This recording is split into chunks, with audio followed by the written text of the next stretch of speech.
Madam, আমাদের বিয়ের প্রায় 7 বছর হয়ে আসছে। আমার ওয়াইফ এখনো বেবি কনসিভ করতে পারেনি। 7 বছর অনেক সময়, কিন্তু তারপরেও কোনো চিন্তা করবেন না। সাধারণত 90% মানুষেরই প্রাথমিক চিকিৎসার মাধ্যমেই হচ্ছে গিয়ে প্রাইমারি পর্যায়ে তাদের বাচ্চা কনসিভ হয়ে যায়। এটা নিয়ে আপনাদের দুশ্চিন্তার কোনো কারণ নেই। ম্যাডাম, এর জন্য বড় কোনো অপারেশন বা পরীক্ষা নিরীক্ষা করতে হবে? এর জন্য কোনো অপারেশনের কোনো প্রয়োজন নাই। বন্ধ্যাত্ব রোগের জন্য স্বামী স্ত্রী দুজনেই সমানভাবে দায়ী।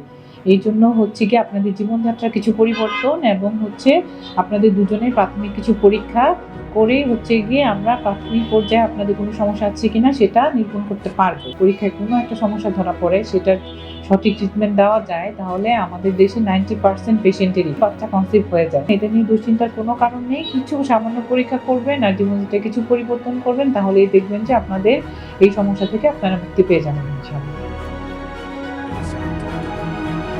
প্রাথমিক পর্যায়ে চিকিৎসায় বন্ধ্যাত্ব সমস্যা সমাধান সম্ভব। বন্ধ্যাত্ব সমস্যা চিকিৎসায় যোগাযোগ করুন নারী শিশু হাসপাতাল, জাফি কমপ্লেক্স, হরিণধরা, বাগবাড়ি মোড়, হেমায়েতপুর, সাভার, ঢাকা।